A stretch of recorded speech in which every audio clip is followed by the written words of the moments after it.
Yes. Yeah. Okay. Okay, today I'm going to talk about a paper with title Cloud Programming Simplified, a Berkeley view on serverless computing. Okay, we have a lot of advantages of cloud computing. And one of these is that cloud computer help users to in the administration of physical infrastructure, but users are still in charge of a lot of complex operations.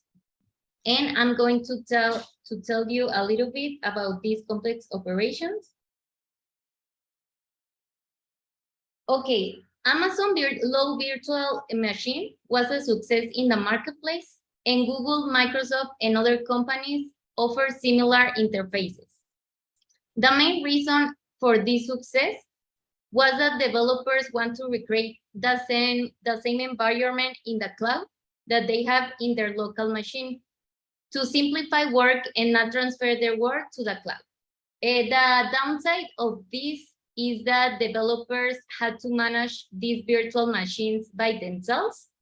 This means that they become system administrators and set environments for others. So this means that they have like more tasks that need more time and more steps. Here are some examples of responsibilities of virtual machine administrators. The first one is redundancy for availability. It means that the developers have to be noticed if a machine fails, doesn't take down the service. The other one is geographic distribution. It means that they have to preserve service in case of disaster. It means that you have to have replicas in different locations, maybe different cities or different countries. The next one is load balancing. They have to be sure that all the resources are working efficiency. The auto-scaling, it is that if a system have changes, they have to grow up the resources or scale up to zero if they are not needing, if they don't need the resources. They have to be in charge of system upgrades and migration if they need new instances. All these tasks take a lot of time, and many of them take a lot of time, as I told you. And that's when Amazon when they noticed of all these needs, they create the Lambda in 2014. That is how do you say it? Like it offers a serverless system. The way it works, well, the question here is, what is serverless? Serverless doesn't mean that you don't need like any server or this is not working in servers. It actually works in servers, but it means that the developers are only in charge of writing code and focus on the business logic. What it means that they don't have to be in charge of provisioning and managing servers. Benefits of serverless. The first one is that you only pay for execution. This means that, for example, if you have 100 resources, computers, but you are only using 15 computers, you are going to only pay for the 15 resources that you need. So it means that you only pay for execution. They are auto-scalable. As I told you, if you need more resources or in absence of demand, it scales to zero.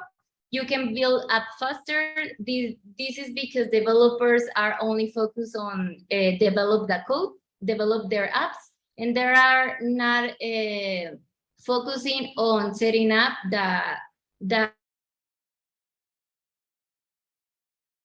in any language in high level. For example, Python, JavaScript, or other languages of high level. and it's highly available. So I made like a resume of how serverless works. The way it works is that developer write a cloud function in high-level language, as I told you.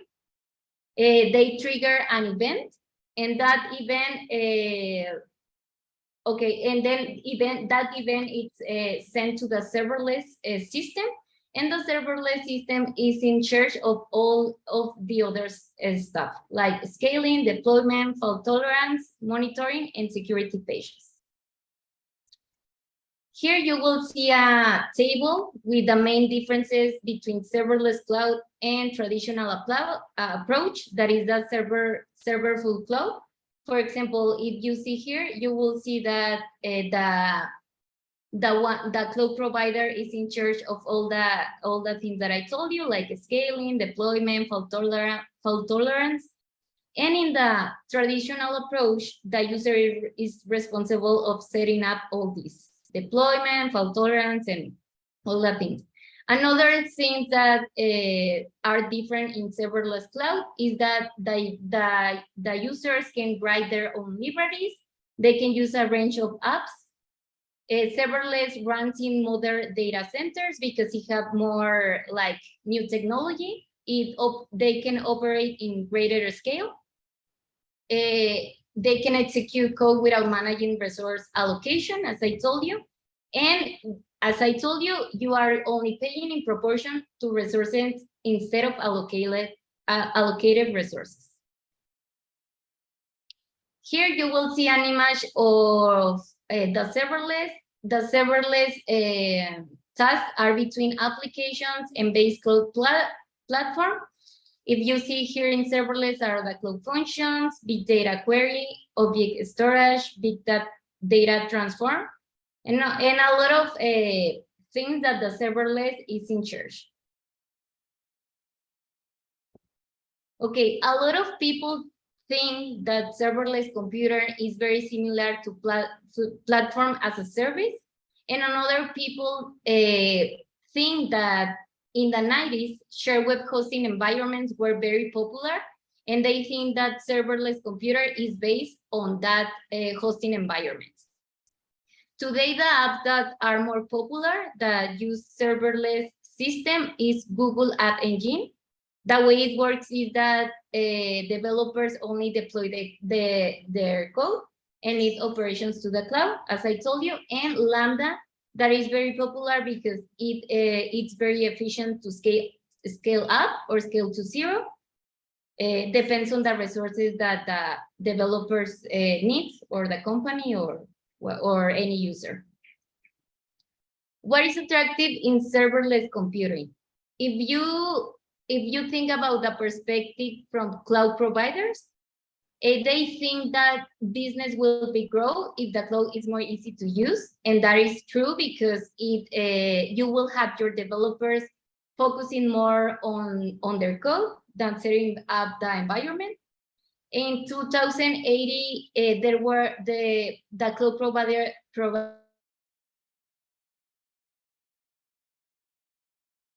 and new customers in the last years using serverless computing, and 30% are people who are using serverless and still and continue using serverless computing. Another attractive thing is that cloud providers can use less popular computers because, as I told you, they don't need to be the user. It's not setting up all these environments. And if we are seeing from the perspective from cloud customers, is that, as I told you, developers will increase their productivity, and the company will have cost savings because they have more developers working on their apps or systems or whatever else, or anything else, and they can deploy functions without understanding of the cloud infrastructure because they are not in charge. Here is a table of the most popular use cases in serverless computer. if you see here, the most popular are web systems and API applications or systems, and 21% of data processing, 17% integrating third-party services, 16% internal tooling, 8% chatbots, and 6% Internet of Things. If you see, the more popular are web and APIs. I already told you the benefits of serverless, but it has downsides, and the most important is the response of latency. For example, as I told, well, serverless is not always running. It just runs when you trigger an event with the function of the cloud that you are sending to the cloud. So it can take several seconds to respond because it's not always running. So maybe in your application, the time is very important. Maybe this will not be your best option. Or for example, restriction of resources is not ideal for high computer operation. And if we are talking about security, the cloud provider is in charge of all the security. So maybe if you have like an application of a bank, maybe this will not be your best option because you are not in charge of the security. As I told you, is the cloud provider. What serverless computer should become? In which areas can get better is in abstraction, system and security, and architecture areas. But I am going to tell you a little bit. For example, if we are talking about abstraction, maybe the developers are in charge of configuring the cloud functions, and they can set up the memory size, but they can like setting up the resources. I mean, like the user don't know like how many CPUs or GPUs or any accelerator that they have, they can setting up this. So it will be maybe a problem in the future. Another thing is that data dependencies. It means that cloud function platforms have no knowledge of dependencies between the cloud functions. Maybe this will generate some problems of communication. So it will be good to have better communication between these cloud functions.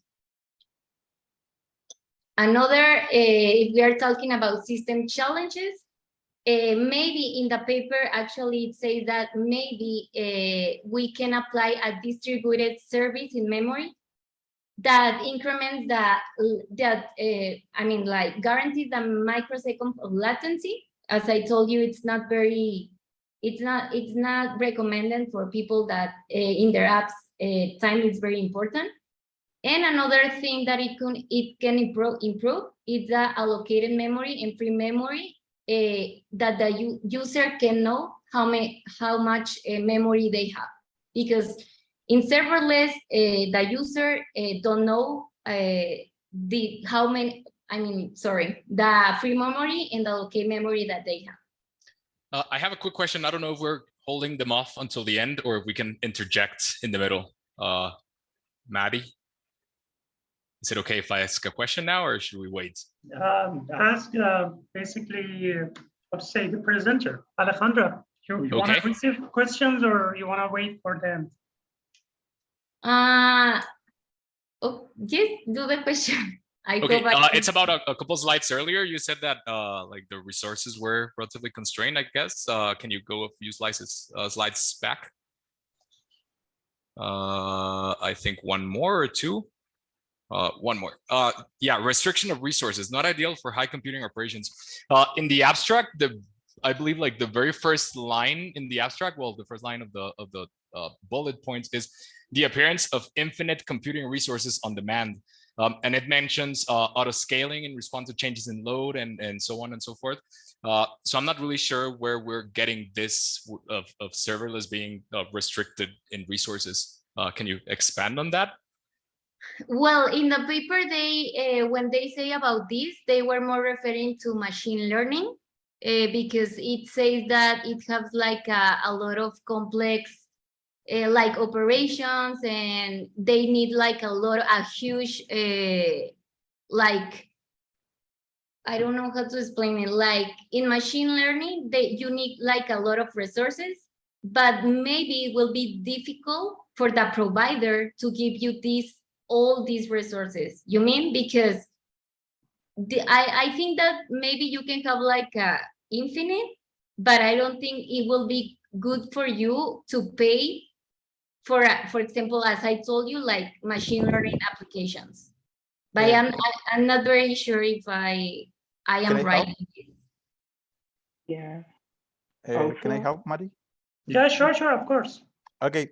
The thing here is that when you are doing this serverless computing, there are, well, it is called different in the different providers. The thing is that, like Alejandra said at the start, you create your function, and then that's all that you need to worry about it. So the thing is that the provider is going to do whatever it thinks is the best for your function. So you cannot customize the resources that are there in serverless computing. So the thing is that when you have like a bit load or something like that, maybe you need more CPUs or you need more cores or something like that, and you're not able to customize that. But So the that's thing is precisely that the point. Like the provider is going to auto scale for you, Ah, right? Like yeah, you but- don't need to predict this load. Like they are going to predict it for you. They're gonna react to it, right? Like Well, that's kind according of the to the paper, elasticity. according to the paper, there are some things that are not still ready at the moment. So for example, I'm not totally sure what kind of elasticity is done in serverless, because it is not mentioned in the paper. I don't know if Yeah. that is horizontal or vertical. Yeah, just one point. I guess we're just getting a little bit out of track on this one restriction. Is more, as Pedro was saying, is more regarding on like the resources, and mainly, for example, you have even tried to run a Lambda for more than 900 seconds, you'll be dropped out. Or if you try to take out some of the Lambda layer dependencies and to have it there, it will only take like a few gigabytes of RAM. So yeah, you do have like that elasticity in that sense. I mean, in that you can have like infinite resources, but you need to think very differently when you move into the serverless. I mean, you need to accommodate all your pipeline in some different way, because the traditional server aware won't be working there. And that's where the big restriction. Yeah, no, comes. and I'm completely, I completely agree with that. I just think that it's unfair to say that that resources are restricted when I believe kind of the paper reiterated on the opposite, right? Like infinite resources, at least virtual resources, auto scaling, like these things, you don't have to take care of them, right? Like if for some reason, like you have like, I don't know, an e-store and you create a fire sale, and somehow from 100 users you go to 1,000, this thing will actually handle it for you better than you could predict it, right? So I would say that this restriction of resources point is kind of Well, unfair, there are still restrictions even for the providers. Alejandra, can you go back to the table where it is serverless against serverful? Yeah, Here? there. Yeah, there. If you see, for example, maximum local storage for serverless cloud is just half of gigabyte compared against the amount that is for serverful. So that's one of the restrictions. That's one resource restriction. Another one is the maximum runtime. That's what Rodrigo said. You just have 900 seconds for running a function. That's another thing for resources. But at the end of the day, it says it's not ideal, but but it don't say like you can use serverless. Like it's not ideal for high, like a lot of operation. No, how do you say? I forgot the name. High computer operations, but it's not. But it don't say like you can use serverless. But also Yeah. another thing that I understand is that for high computing operations, it has to be with the optimized resources that you have. For example, I don't know, CPU frequency. And in serverless computing, you cannot have control in those kind of details. For example, it is not the same if you are using a 3.0 gigahertz CPU against, I don't know, 3.5 gigahertz. And maybe that's why it says that it's not ideal for high computing operations. It has to be not maybe you're confusing scalable computing with high computing operations. Scalable, I understand, is that you can have more resources, like in total, more memory, more CPUs, more cores. But for high computing operations, you need to have you can optimize your software to the hardware that you are using. That's why I understand. Yeah, and the thing is, at the end of the day, Amazon, Azure, Oracle, or whatever provider you are going to select, they have like a general algorithm for rising or escalating the resources. But the thing is that for high computing operations, you need to have like a specific resources that are not going to be deal with the algorithm that they have. So if you read in the paper, one of the recommendations that the authors are doing is the providers need to improve the IA or machine learning about how the different functions are going to work. So they can assign better grains, fine resources. Yeah. I mean, I guess it depends on what kind of resources you're talking about, right? Like if you need like literally more instances, then I cannot think of a better way of solving this problem than serverless.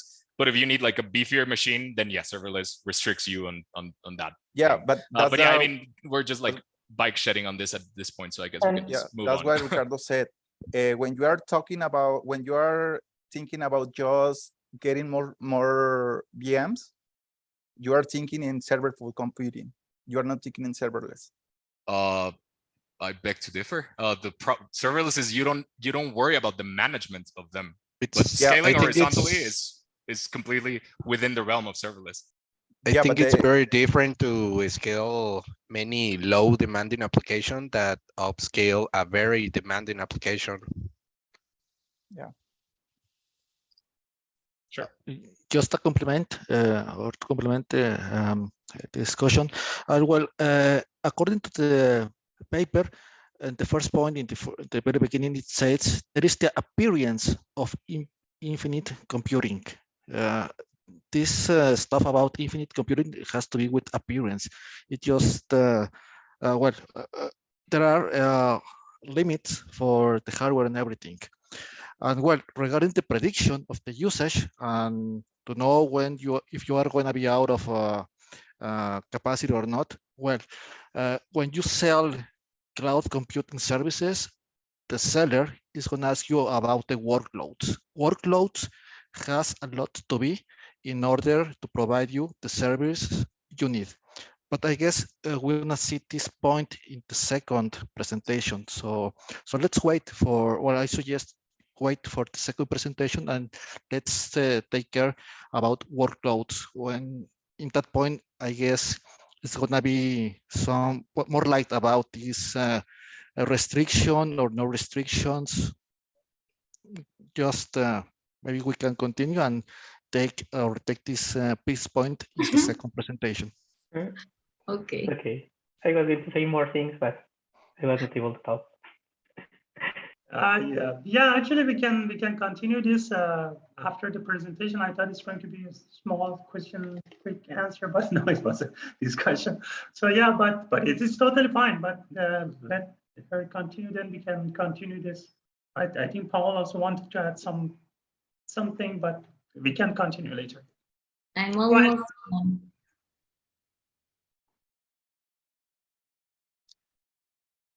Eh? You can continue, Alejandro. Okay. And talking about security, as I told you, because the cloud providers are in charge and not the users that are using serverless system, in the paper say to that they can adopt oblivious algorithms to increase the security. It is an area where we can like improve. and some fallacies and pitfalls.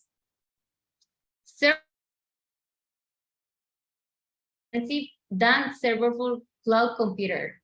I mean the traditional approach. That is not true because cloud providers already proved that is like 4 or 10 times less than the cost of a traditional approach. A pitfall, serverless computing can have unpredictable costs.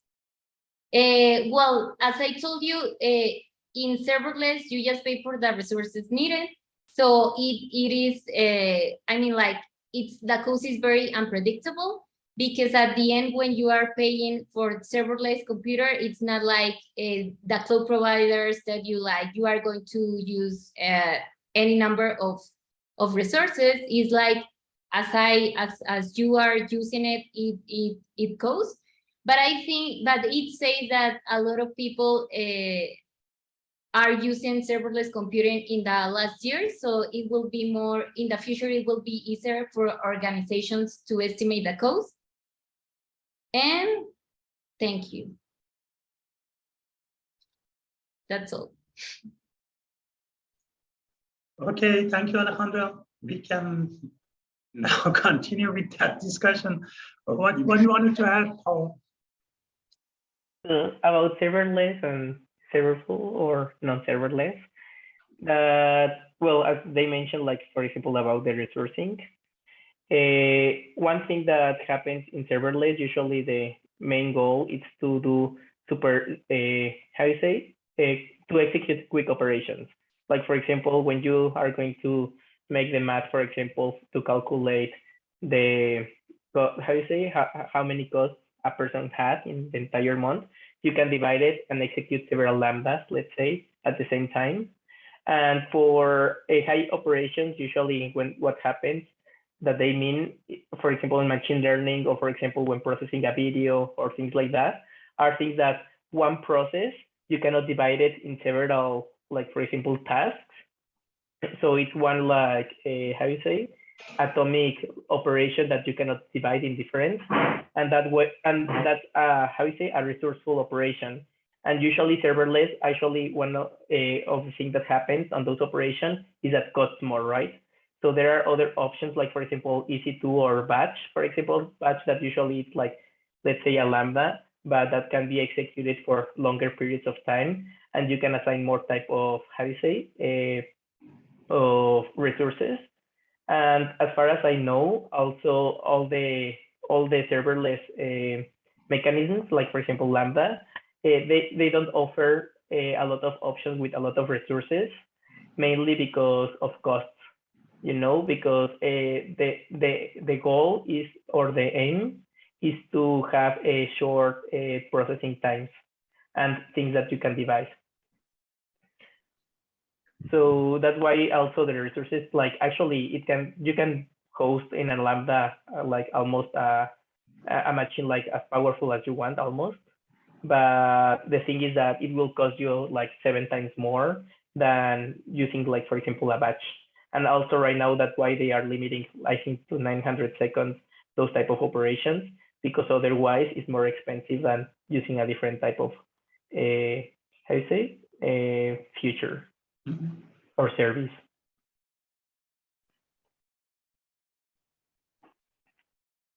Great, thanks, Paul. Ricardo, you wanted to add something, or? No, I'm fine. I mean, I just wanted to interject about the appearance of infinite resources. Yeah, it's obviously an appearance, like there are no infinite resources in this world. But for you as a user, it does appear like you have infinite resources, because like if your website has a search of users, suddenly magically now you have more computers serving those requests, right? So yeah, like I just want to say that it's obvious that they're not real infinite resources, but in practice they pretty much feel like that.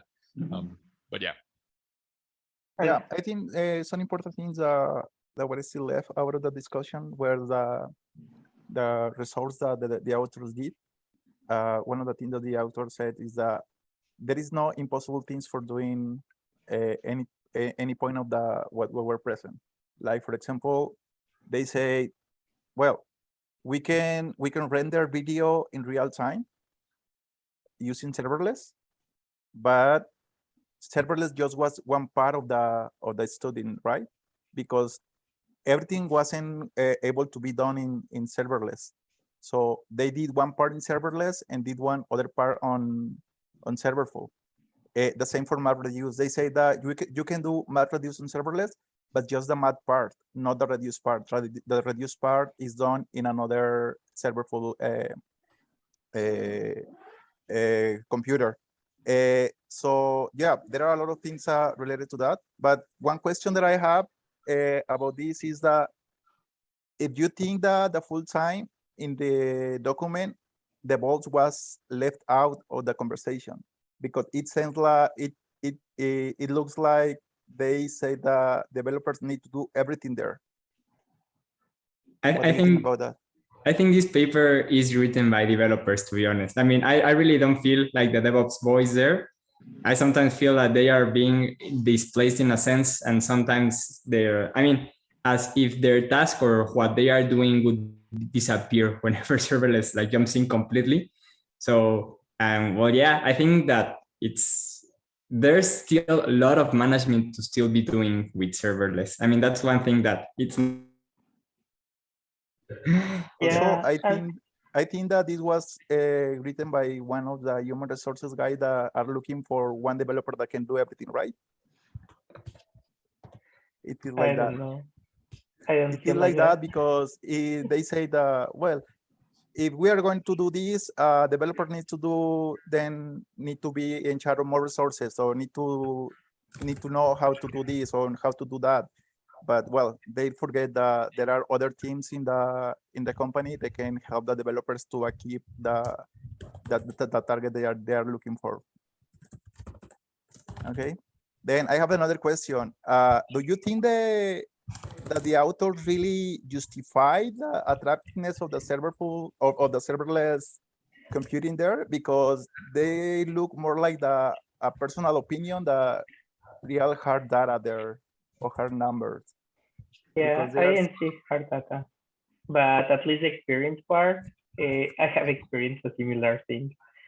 So I was like, yeah, this is like this, especially on the cost side, that usually depending on how you are using it, if you are smart, actually serverless could be reduce a lot of costs versus serverful. I call it how you say? Non-serverless, but I think that reducing the cost, that's like when you are starting, usually it looks more expensive, but if you know where to use it, actually it reduces a lot the price. Yeah, but it's debugging so much. Yeah, but one of the things that the authors say that were attractive for the customers were that, for example, for researchers, that more researchers are using this. So for that reason, the researchers are going to use this. Well, I think that looks more like a personal opinion that some study or something like that, right? Or in the same way, they say people is going to use serverless because a lot of people is using serverless right now. Well, so, I'm not really sure, because I think that, for example, for machine learning, for big data and data analysis, it's much easier to use serverless right now, mainly because you don't have to handle how the information is going to be split and things like that. It's much easier, especially using queues. So I actually agree with the author a lot. Yeah, but that's a personal opinion, right? Yeah, it's a personal opinion, and there is no hard data, but yeah, that's a personal opinion, and I think in a document like that, personal opinions need to be left out. No, I think they need to be in, like the paper needs, or the people there, the paper needs to tell other guys where they think the technology is going to, where it's pointing to, and only time will say, like, this paper is, I don't know, 6-7 years ago, and we are now seeing from 2009. It's 3 years ago, right? I think. Oh, yeah, 2009. 3 years ago, right? It's 19. 13 years. But 2019, it says. 19. Yeah, yeah. 1990 Yeah, is, I was like, it was Berkeley 3 years study. ago. I was like, But yeah, Yeah. okay. and it's the things they are saying is being actually passing, right? Like lots of people are going to use, well, are using serverless now. Yeah, yeah. Actually, there is I a know movement. Rodrigo is a big fan of serverless, right?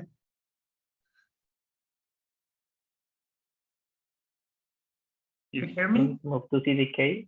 Yeah, we can hear you. Yeah. I got disconnected. So Pedro saying, I mean, just about that personal opinion part you mentioned, it's fine. You can mention basically, you can say some personal opinion about the prediction, right? You're predicting and then you're not saying that's how it will be. But what do you think? It's not going to be the things, not a thing, but the things, serverless computing. Yeah, right now it's a thing, serverless computing, but I don't think that is going to overcome serverful computing. I think there is going to be like a half and half maybe, but they say like they in the predictions they are like seeing serverless computing overcoming serverful computing. Yeah, actually, that's one of my questions that I wanted to ask. If, for example, you can create a complete web system using only serverless, if so, exactly how do you manage, for example, applications as Facebook that where you leave the GUI open for long periods of time? Okay. You know, and how it impacts the cost. Yeah, they mentioned that for that to happen, there are some things that need to be addressed, like storage. The big main problem that they found out, it was storage, right? Ephemeral and long and Durable. and durable storage. Yeah, so that was one of the main problems that they found out, because well, sometimes you need to, like you said, sometimes you need to get some information to be there for a long time, or even just for another process to consume that information. So But there is no universal answer for this, because serverless applications will be enough for maybe software only engineers that only needs to run some applications instead of hosting their applications. So from my perspective, there is no universal answer. It depends of the usage of the programmer. So yeah, as it says, that it is more convenient for some programmers that not to worry about the infrastructure and also the hardware requirements, how to, because I have seen it. I know software guys that they don't even touch any hardware, so they don't need to worry about that. And for them, serverless is very helpful instead of working their own data centers. So I have a question here about that. Like, for example, about touching hardware. Like, what's the difference between Lambda and EC2 and ECS, for example? Because either way, in EC2 and ECS, you are not touching Lambda, right? No, you're not touching hardware, and it's not considered like serverless, right? yeah, but you're touching resources. You need to configure thresholds. You need to configure resources, and that's something that you don't need to worry about on serverless, because in serverless you are going for events more than thresholds. And is that how it's happening on serverless, that you cannot make that configuration? Well, you don't need to do that configuration, but you still need help from someone who knows how to do that. So that's something that we say at the start of the discussion. In the document, the DevOps thing was left out, so it's like it doesn't exist. Yeah, I guess that the thing is that for serverless, there is a DevOps team. The thing is that it is not a local team. It is Amazon's team in that sense, right? I mean, it's not like disappearing. It's not that we don't have like containers or virtual machines. I mean, they are there. The thing is that you are just drawing the line on where the limit is between Amazon and you. when you go serverless, you move that line closer to you and like away on the DevOps on the AWS side. And in the other sense, responsibility. yeah, that's the responsibility is only shared as we saw like in the first class. Whenever we go like in YAS and PaaS and so on, serverless just drops right in and says, hey, let's just leave the DevOps responsibility to the other guys. And I don't know, maybe AWS will become or GCP or Azure will become like where all the DevOps guys are, and no one will know DevOps later.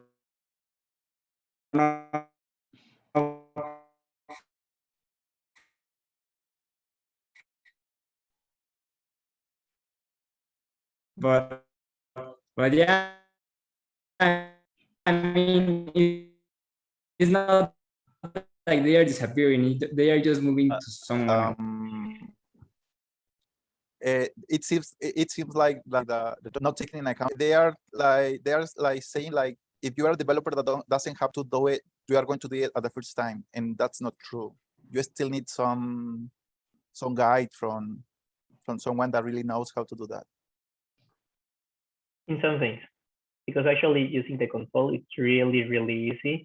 And I have seen designers making a lot of those operations. So like actually it's really, really easy with a super small tutorial versus code programming that they only want to execute one function and they want a REST API, a public endpoint. And I have seen it done it and I was like, oh, a designer can do it.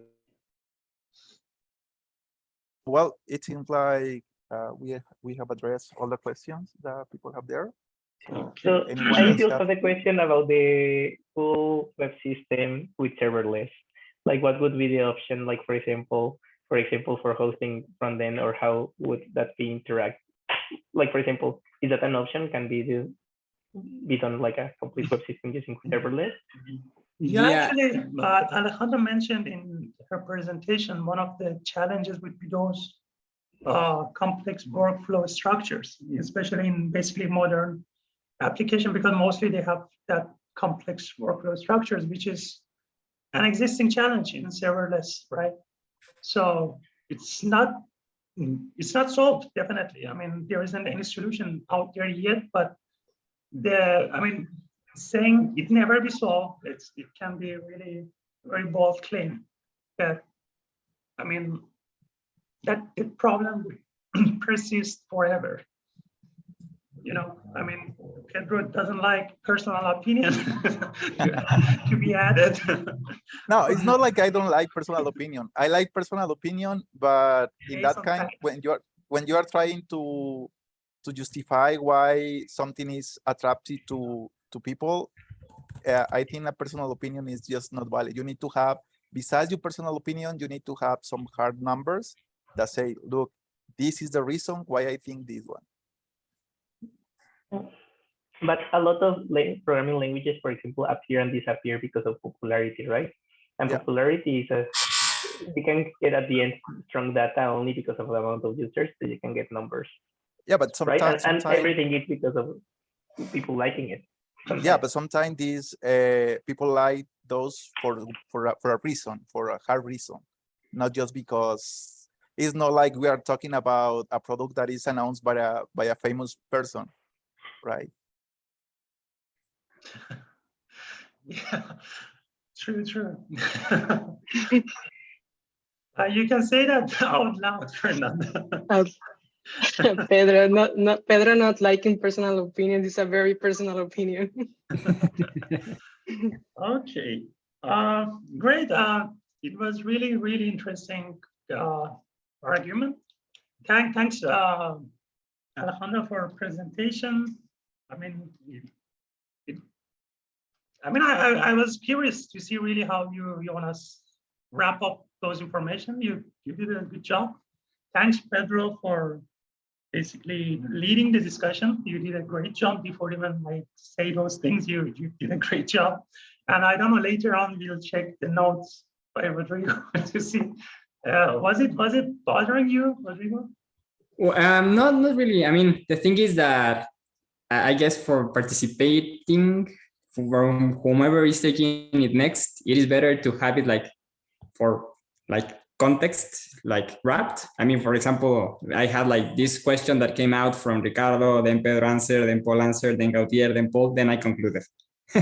Then I went on with Pedro, and then another one concluded, and Pedro and Paul and Jose Antonio, and then Paul and concluded. So I have like all that part. It's like, I guess, the difficult one, but I guess I kind of did a well job summarizing. I mean, you will see.